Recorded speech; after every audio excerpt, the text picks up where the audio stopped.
So we're checking in with meteorologist Mike Prangley, who Mhm. has a closer look at what today is going to look like. So I know a lot of people are excited about the heat because they can go to the beaches, but it's Mhm. also a danger to some people too as well, having to evacuate their homes. Right. We've been thinking Nassau, Putnam County, and of course watching Baker County as well again today. And some of that smoke has actually reached the beaches. So kind of a smoky sunrise. And to see that little haze out there, see what we have is a west to southwest flow today, switching to west northwest. Unfortunately, that's the dry direction. We're not getting that Gulf moisture that typically brings rain with fronts. So today, even though I'm tracking a front, nothing to be excited about. Nature really a big tease, and we've got that big fire chance remaining until further notice. In fact, could only go higher from here.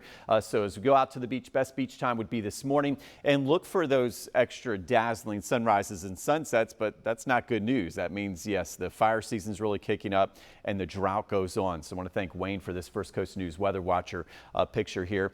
Check it out. And in fact, you can get on there, and we talk all the time and share your wonderful pictures. Here's the big tease. All right, some call it a front, I call it a tease. You know, Atlanta season a few showers right now across North Georgia, and by the time it gets to North Florida, maybe a sprinkle, and you see it's already weakening over North Georgia at this point, and this front trails back all the way to New Orleans. We zoom into home sweet home, and here it is. This will be the picture of the day. I think we're going to stay mainly dry.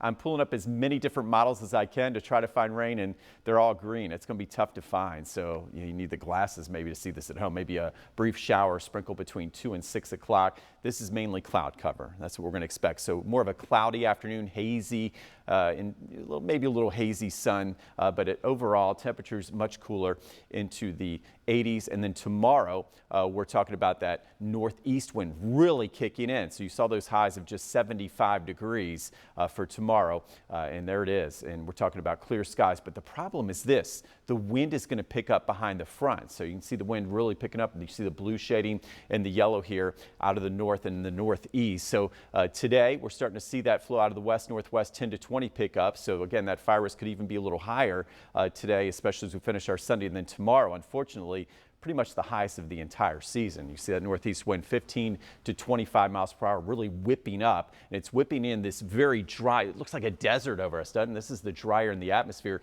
not just at ground level, but at 10, 20,000 feet, and that is the bad news. So tomorrow could be one of those days where we see a red flag warning. We don't see that too often on the First Coast. That's like a fire weather warning where new fires will be imminent across the First Coast. And you can see as that front moves through, not much rain, temperatures drop along with the dew points. We go from 62 all the way down into the 40s as we head into our Monday. So this is what happens to our fire danger. Notice we go from high today to critical tomorrow as we dry out. And remember, when we say red flag warning, relative humidities are low, wind speeds greater than 15, a high energy release component, and that's why there's a big concern for those wildfires. As we look at the big 10-day forecast, no relief anytime soon. The only relief I see is from temperatures. Okay, so 86 today, back in the 70s Monday, Tuesday, Wednesday back to 80, and then warming back up. But notice low rain chances throughout your 10-day forecast.